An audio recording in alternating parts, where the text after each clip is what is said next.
yes, I quit alcohol for 10 weeks, which was great. There were some really good benefits, but there's also a few drawbacks, so I'll get into that in a moment. All right, so while I'm here, I'm just going to make my lunch. Now, this is something that I would normally eat for breakfast. So this piece of sourdough that I've toasted, I'm putting some avocado on first. Sometimes I put pesto as well if I have some. Okay, that's that. Next, I'm putting on some fresh salmon. So then it becomes a nice high protein lunch. Okay, so that's that. Okay, back to the alcohol. So 10 weeks. Number one thing that I found, which was beneficial, was that my skin was a lot more hydrated. Now I'm not talking about just my face. All over my body I noticed that. And I mean, alcohol's very dehydrating, but even when I went out at night, I would have a water or a mineral water, so you're just having extra water. So number one, more hydrated skin. Number two, I felt like my mind was clearer, I was less distracted and could focus more and concentrate and take in more information. I found this very much so with my reading. I love to read, but you know, sometimes your phone's a really big distraction. But I found the reading, I was able to read at night and read quite a bit and take information in quite easily. So that's number two. No, number three, which is quite a obvious one, I saved a bit of money. So I reckon I saved $50 a week, which was about $200 a week, which is like a gym outfit. Number four, so when I drank alcohol was when I was cooking dinner. So I'd have a wine, always would have crackers or chips or crackers and cheese. That completely disappeared when I stopped drinking alcohol while cooking my dinner. So perhaps I lost a little bit of weight, I'm not sure, but I'm sure I did. Number five, I feel like it had a bit of a knock-on effect with my family. So sometimes my husband would say, "Are you having a wine?" And I'd say, no, not drinking this week. He'd say, "No, I won't either." And so he would not have alcohol sometimes too. So I feel like, you know, you can lead by example sometimes. Number six, so I felt like I'm a big tea drinker, and I felt like I cherished my tea even more because it became my thing that made me feel relaxed and calm.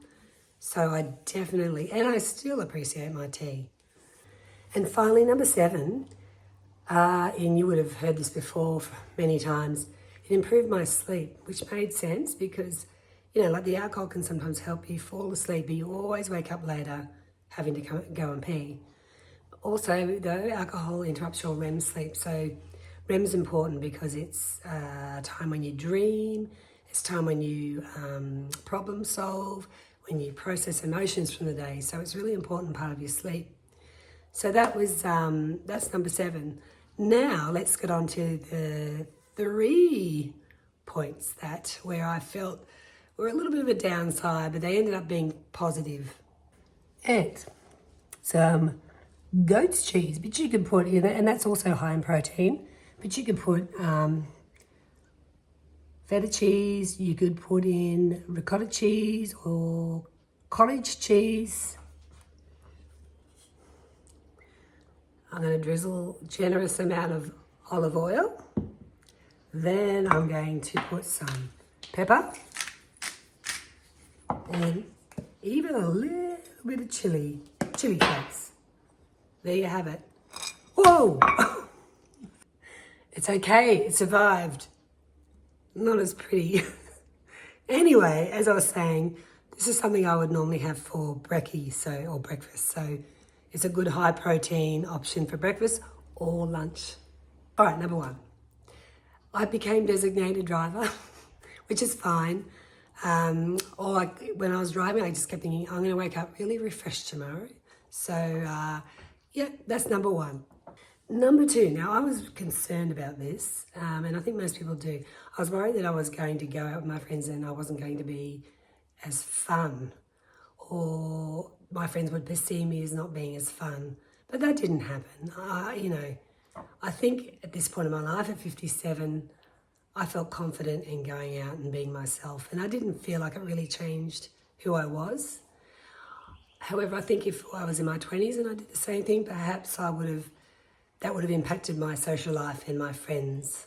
But also on that point, I tended to start inviting friends to alternative social events, so like going out for brunch, going to the gym, going for a walk, even having coffee with a friend who taught me how to crochet. Yes, that actually was what happened. So I guess you just look for alternative ways to connect with your friends.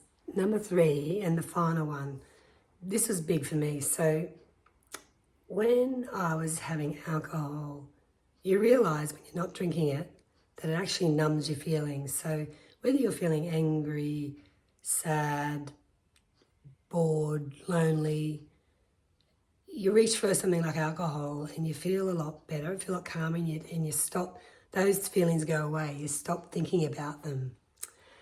So you realise that you have to feel those feelings and work through them. And initially I didn't. I feel like initially in those first few weeks I used to eat a lot more sugar than I normally did. With my cup of tea, for example, I'd eat more cakes, more chocolate. And I think that was part of numbing. But then I soon realised, okay, this is what I'm doing.